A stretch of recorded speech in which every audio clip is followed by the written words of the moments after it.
We're back to feature the last two parts of our Southeast Asia trip.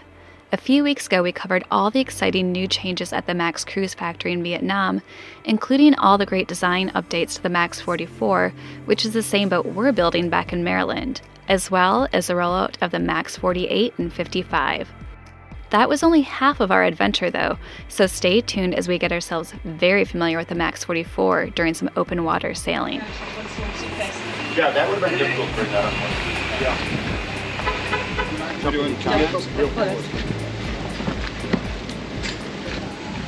Sadly, we are leaving the Max Cruise Yard for the last time on this trip, but this trip is not over yet because Terry is inviting us to his actual boat in Pattaya, Thailand. So we're gonna hop on a plane from Ho Chi Minh to Bangkok, take the 90-minute drive down, and spend the next 2 days actually sailing kind of our boat on open waters, and we could not be more excited.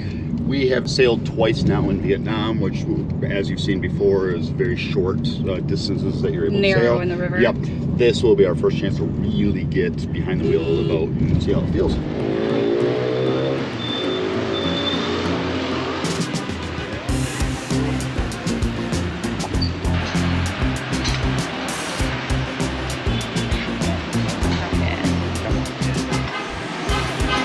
Last meal in Vietnam.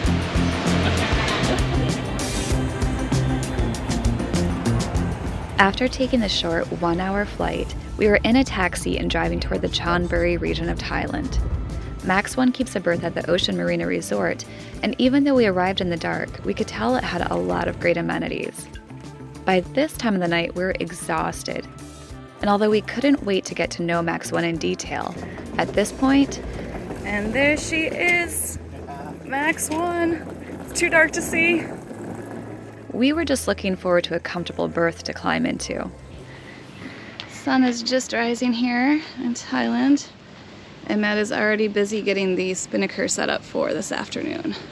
Yeah! Priorities are right, huh? Coffee is still boiling right now, and Yep. this is what Matt's doing. Yeah, some of the boats are heading out to start their day.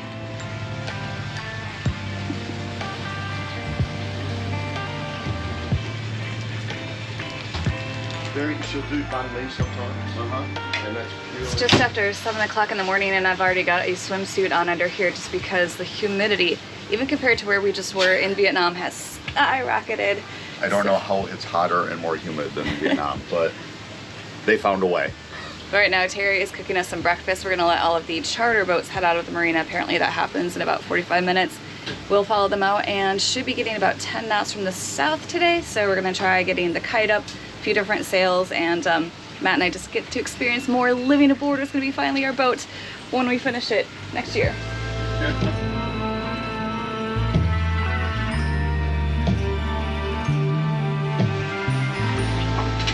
Well, we're getting a little bit of breeze through here.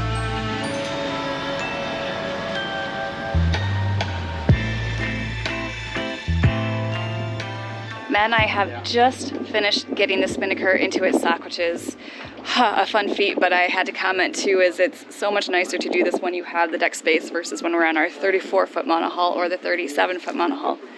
So the guys are checking the lines right now. All of the charter boats are out of the way, and I can start to feel that southern breeze fill in. Really needed that. But we're gonna get out there and just try, I think, to start with the code and move on to every other sail that we can, tack that we can, trim that we can, just to try everything. Winds probably won't even get over 10 today, but we're just gonna see how much we can do. This is not gonna be a lounge day on the water. This is going to be putting this to the test in our conditions. One of the biggest preparations we had to do was for the Code 65 sail. After getting the manual lines ready from the forward furler, it needed to be raised up by a halyard.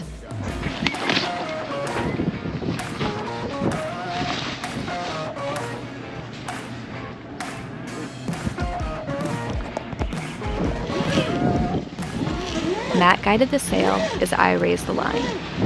Yeah.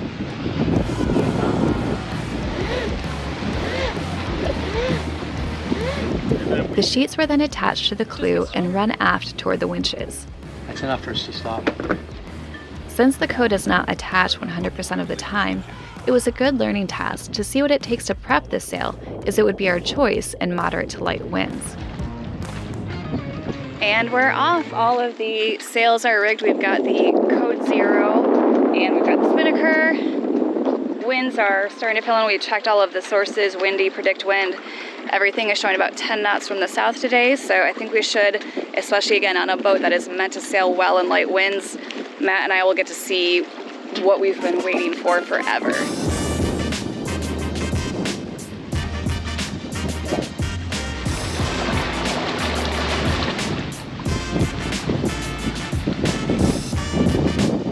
Just after exiting the harbor and getting ourselves out of the path of any charter boats, it was time to get the mainsail raised. Having attached the main halyard to the sail, we pointed ourselves into the wind, and Matt worked the halyard from the mast, while Terry picked up the slack from the helm. Okay, pull, Jess. Where the last few inches were brought up with the help of an electric winch.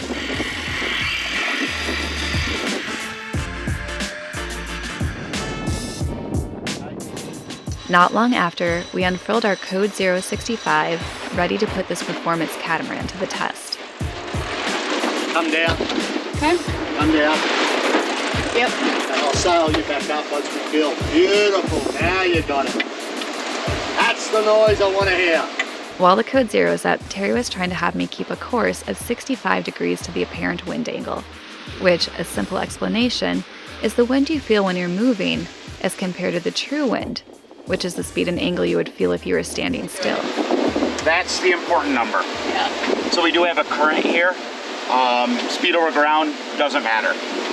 We're looking through speed through the water, so pay attention to that one. And then here's your true wind speed.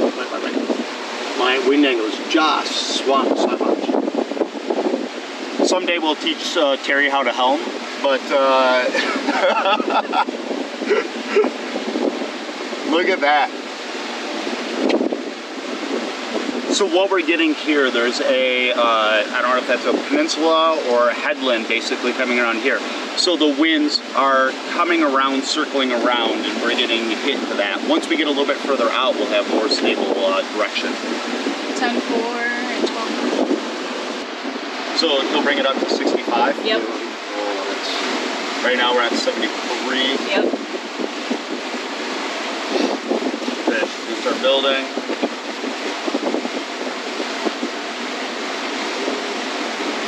No, 990, 13's fine. 10. Right now, so we'll take a look at boat speed here. In the 9s, it's peaking 10, something like that. True wind speeds, 13 roughly. But the big thing is we are regenning right now. We are pulling in 16, 17 amps off of regen. So remember, there's going to be a bit of a draw to that. We are losing a little bit of boat speed. We will eventually turn this off, and so we can see both directions and see how much of a jump we get if we accelerate any once that regen's off. But quite frankly, I don't think that's. I'm happy with the percentage that we're sailing at right now. I can just imagine what it does when they put that off. Being an electric boat, it's really comforting knowing that we'll still be able to sail well, even while bringing in extra power on top of our solar.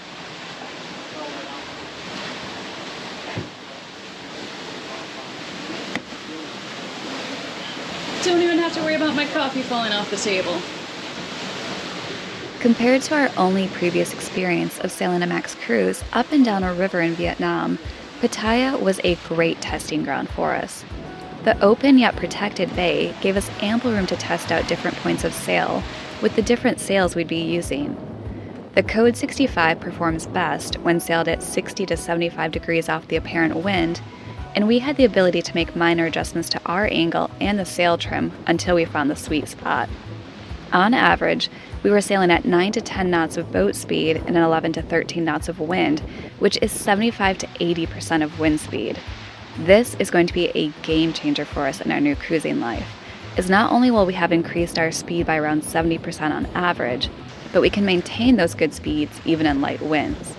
And going from a heavy aluminum boat that didn't want to get moving in anything under a fresh breeze, we can now make the same kind of mileage with only a gentle breeze.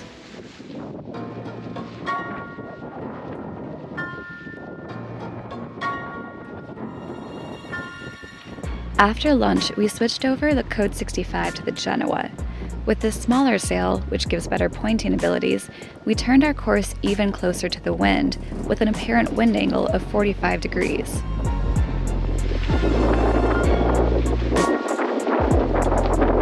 Got lunch.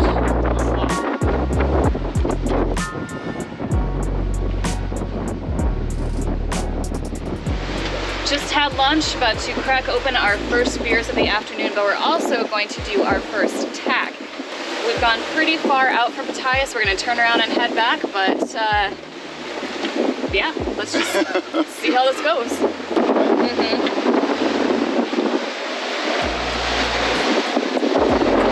Right now, just bring it up a little bit. 45? Yeah. Oh no. Alright, here we go, here we go. All right. Now it's, So okay. 45, true wind speed, 15 roughly. We're doing 11, 11.2.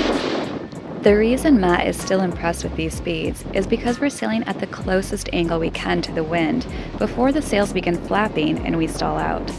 So to be able to sail right at that line and still achieve a boat speed that is 70% of the wind speed is very good.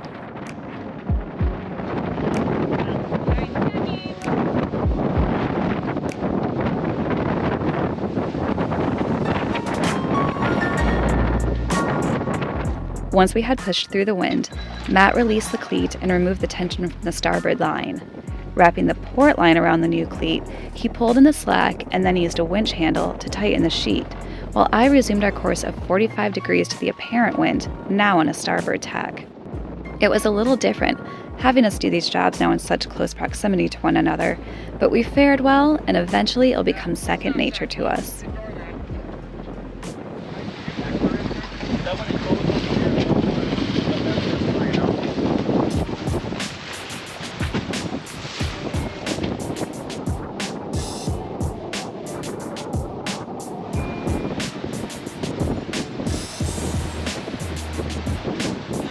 Hi.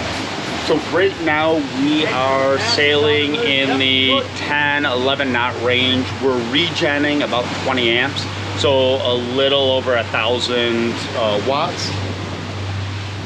What I wanted you to hear was the sound.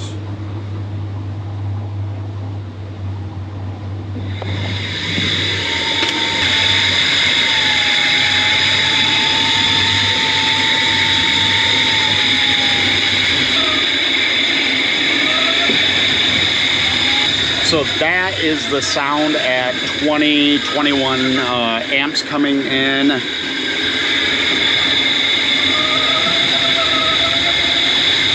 Much quieter still than a diesel, but it's not fully silent. So engines just went on. We've got race boats behind us. Some tacky gold boat headed out for a pleasure cruise. Matt is lowering the main. It's a hell of a day at sea. No, but we've been out for about 3 hours now. Got to test a lot in. We'll talk more about it in a second.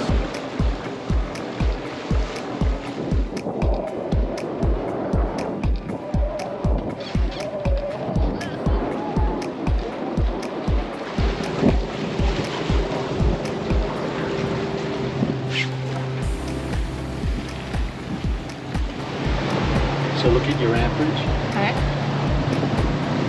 and then look at your boat speed. Wow. Amazing.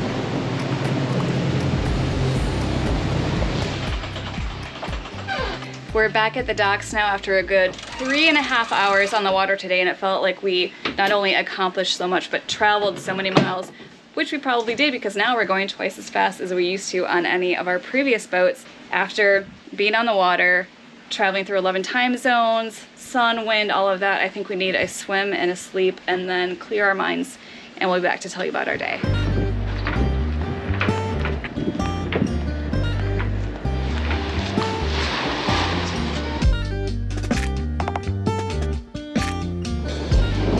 All right, let's go in this water.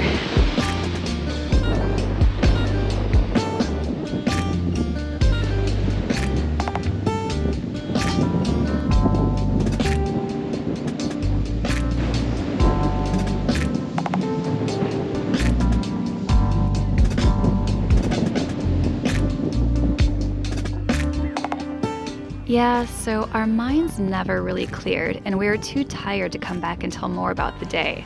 After our swim was a much-needed nap, and then it was off to dinner on the beach. We definitely miss our time in Thailand, and it's such a shame that we're only here for 2.5 days.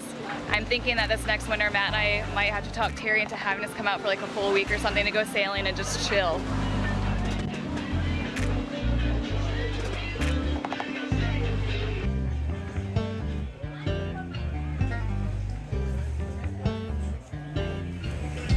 Pattaya.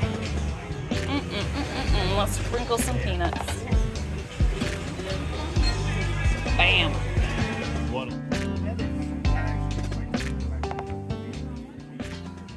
Getting on the water again not only made us fall back in love with sailing, but really cemented in us what all the hard work we're currently doing is going to pay off as. Knowing that this is just around the corner is going to be the extra boost we need to start making some real progress on our own build.